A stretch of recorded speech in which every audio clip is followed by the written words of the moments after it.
Governor Macklem will be pleased to take questions for about 20 minutes. Before asking your question, please state your name and affiliation.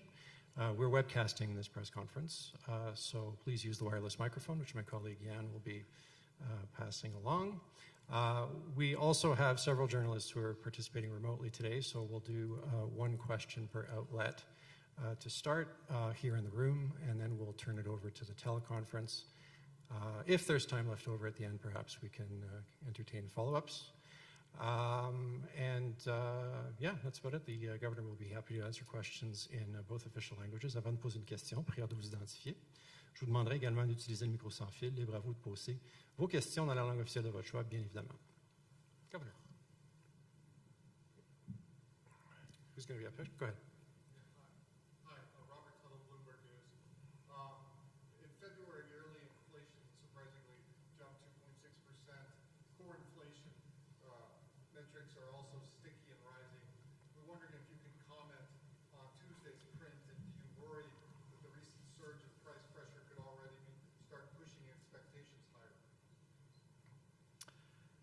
Yes, the February inflation number did come in higher than we were expecting. We were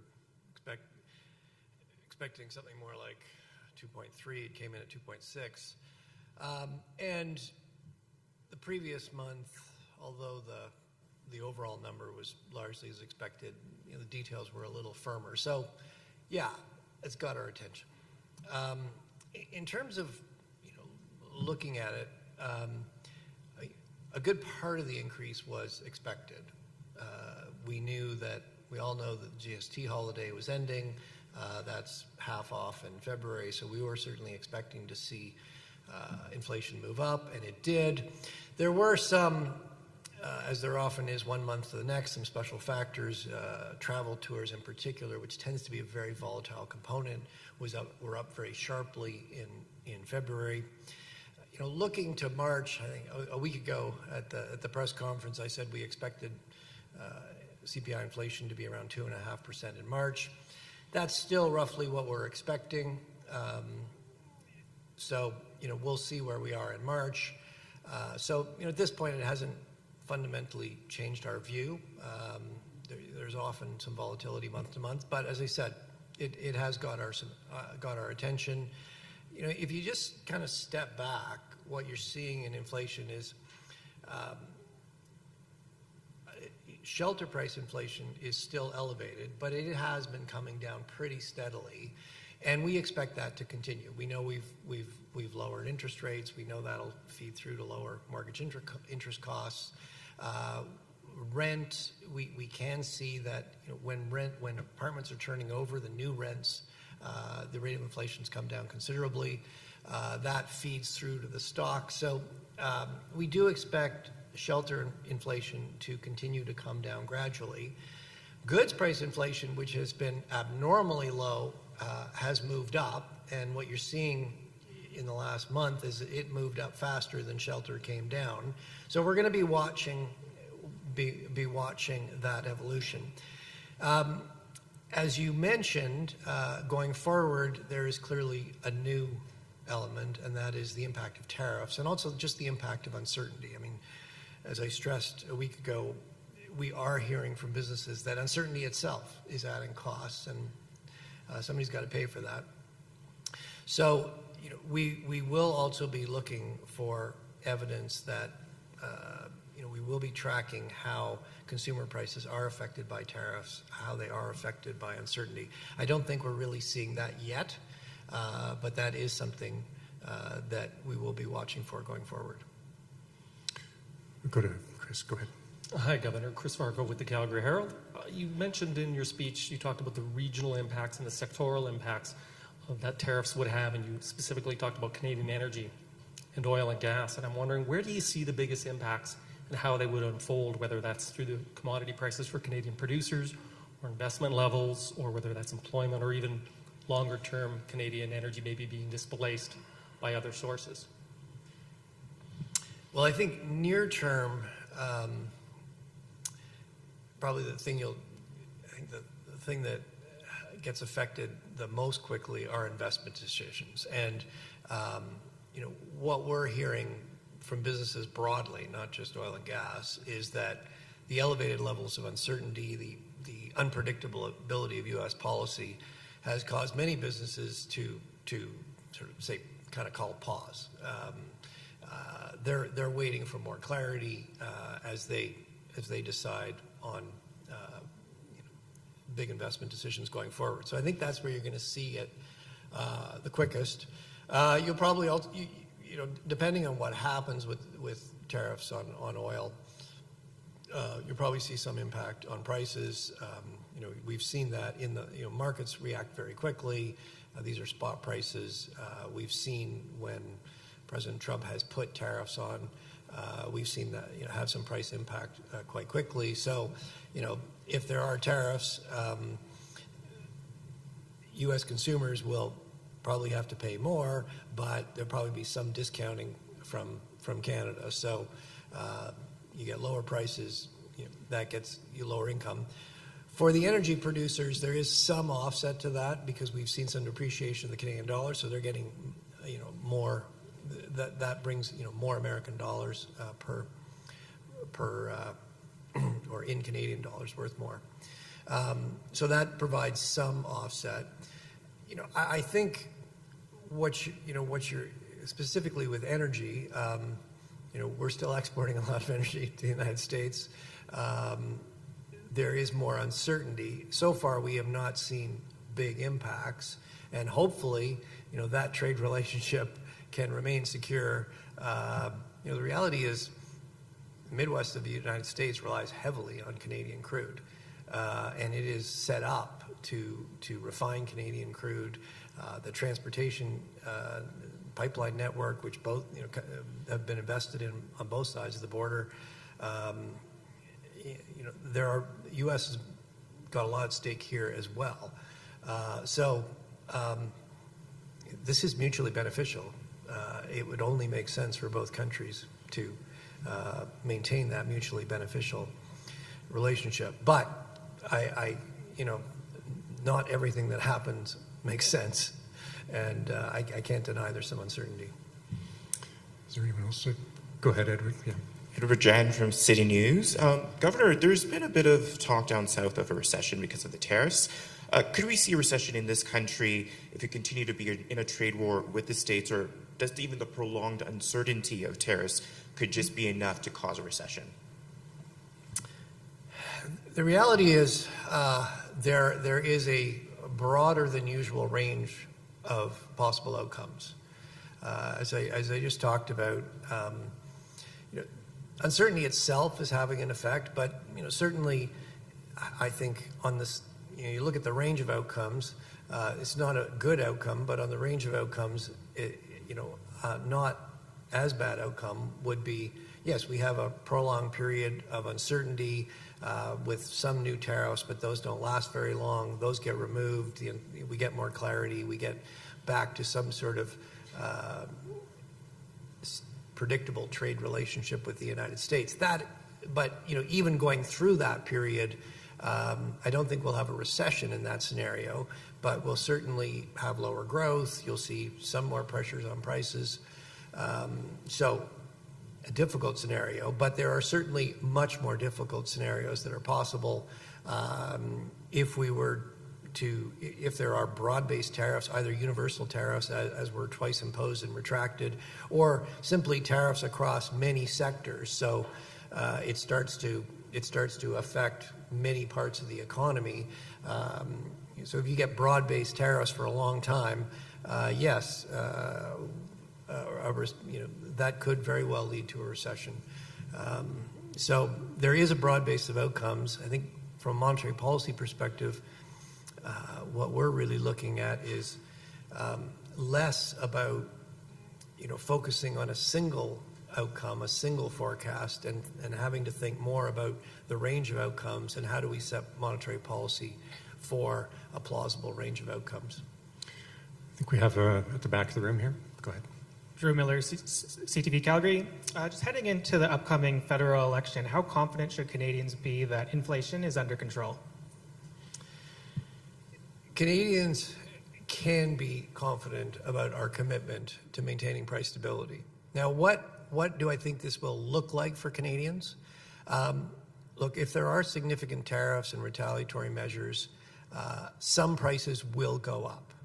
And what that means is that you will see overall inflation will go up for a period. But here's what I would stress. I think Canadians can be confident that that increase in inflation will be temporary. We're not going to let a tariff problem become an inflation problem. And what does that mean? What are we really looking for? Some prices will go up. Monetary policy can't change that. There's going to be extra charges at the border. Canadians will have to pay that. So some prices will go up. What we're really watching is that those price increases are simply one-time price increases, at least until the tariffs are in place. If the tariffs come off, they should come back down. What we don't want to see is we don't want to see those first round price increases on some goods start to spread to other goods and services and then become ongoing generalized inflation. That's what we're very focused on. We've been through a lot in the last 5 years, and we've demonstrated that we can use our instruments to control inflation. The other message I would have is that, look, as difficult as this is going to be, the Canadian economy is coming into this in a good situation. We've had inflation around 2% since last summer. The Canadian growth in the Canadian economy picked up pretty smartly in the second half of last year. We started the year in good shape, and we've lowered our policy interest rate substantially. Now 2.75%, very much in the middle of the what we call kind of the neutral range. So, look, this is going to be difficult, but we do think we are well positioned. I think that's it for the room, so perhaps we'll move to the teleconference. Just a gentle reminder to please stay on mute until it's time for you to ask your question. So we'll start with Promit Mukherjee from Reuters, followed by Craig Lord from Canadian Press. Go ahead, Promit. Good afternoon, Governor, and thank you for taking our questions. You have a very interesting line in the speech, and I quote, you say that, the quote, and it may mean acting quickly when things crystallize. Well, I wanted to ask, what do you mean by acting quickly, and how do you want to do it? Well, I think you want to read the whole paragraph and not just that one sentence. So let me, what was the message there? I mean, the message really is that, as we've just talked about, there is a range of possible outcomes. Normally, the Governing Council comes together, we agree on what we think is the most likely outcome to the economy. There's always risks around that, and we factor those in, but we gear monetary policy more around the most likely outcome. We're currently in a situation where there are a range of possible outcomes, and I don't think anybody in the Governing Council can have very high conviction about what the most likely outcome is. So we're really looking at setting policy to deal with a range of outcomes. Now, at some point, I don't know when that's going to be, but at some point that uncertainty is going to go away, and it's going to become clear. And at that point, I expect we will move back more to a central outcome, a most likely outcome, a single projection for the Canadian economy. And really the message there is that we're going to need to be flexible and adaptable. Right now, there is no single most likely outcome. There's a range of outcomes. We've got to factor that into monetary policy. As things become clear going forward, we'll go back to more focus on a single outcome. So we're going to have to be flexible and adaptable. And when things become clearer, then as things crystallize, as things become clear, we're gonna that could affect our policy decisions and what we decide to do. I think right now our message is there's a lot of uncertainty. This, a trade war means weaker growth and higher inflation. There's both downward pressures on inflation from weaker growth and upward pressures from new costs. So in that environment, we've said we're going to be proceeding carefully with any further changes to our policy interest rate. Thank you. So go ahead, Craig.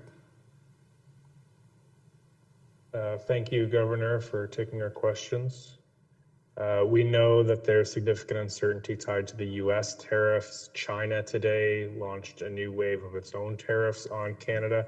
Could you speak about what that means for your decision-making and for the Canadian economy more broadly? Specifically with respect to China or with tariffs overall? With respect to China and what kind of layers of uncertainty that adds to the situation? Yes.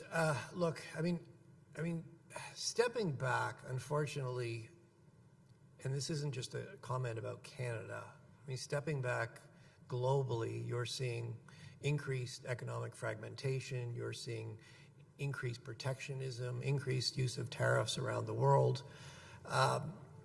That is not good for global growth.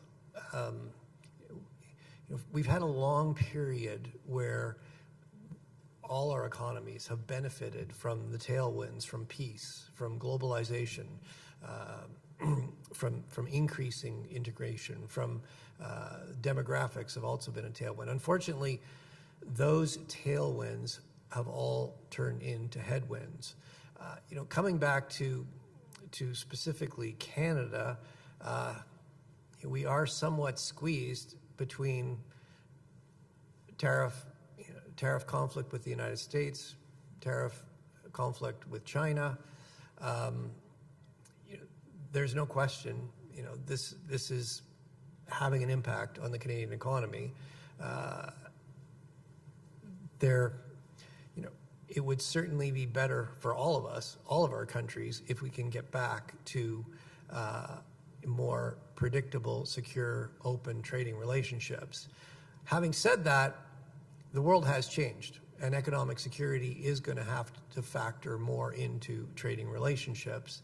So we probably can't simply go back to where we were, but tit for tat tariff escalation, an increasing, escalating global trade war is in nobody's interest. Thank you. So we'll go to Max Sato of Mace News next, please. Go ahead, Max. Thank you, Governor. Following up on your earlier answers about your comments that you have to be less forward-looking than normal until the situation is clear and may have to act quickly when things crystallize. Does it mean there's a higher possibility than normal of a rate decision between the scheduled announcements, and accordingly, Canadians will have to act quickly to take care of our finances? That was not the message I was trying to convey with that. The message I was really trying to convey is we are in a very unusual situation.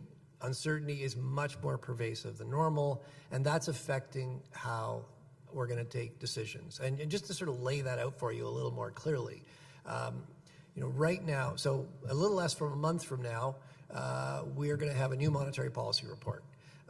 And normally in those monetary policy reports, we have a pretty elaborate projection for the Canadian economy, GDP, inflation, the components of GDP, and there are always risks around that projection. There could always be new shocks, new developments, and our economic. There's always some uncertainty about how quickly things are going to move in the economy or how slowly, and so we discuss the principal risks around that projection.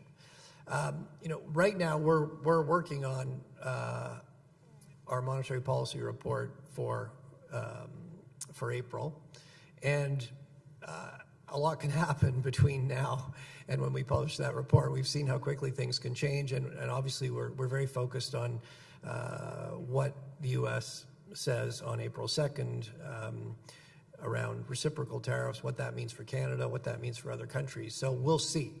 At this point, it's pretty unclear.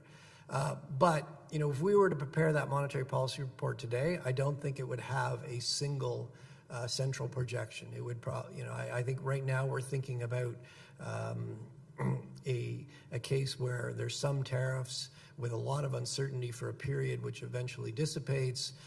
We're thinking about, on the other end, much more in the much worse outcome space, broad-based, long-lasting tariffs And then obviously there are a lot of possible outcomes between those. So, you know, I'm not going to commit right now what you're going to see in April, because a lot of things we know a lot of things can happen. But, you know, I think one thing you could see in the monetary policy report in April is that we don't have a single central projection.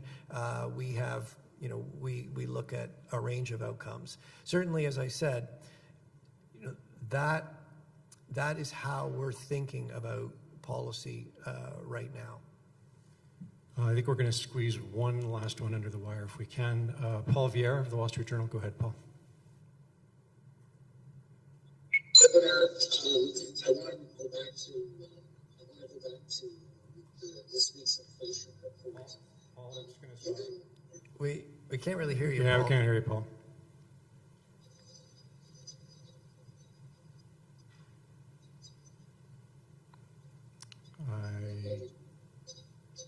Perhaps we're not going to squeeze one last one in after all. I apologize for that, Governor, and I apologize to people in the room. Sorry, Paul. Get you next time. And that concludes the press conference today. Thank you so much for coming and being with us. Thank you. Sorry, Paul. Thanks very much.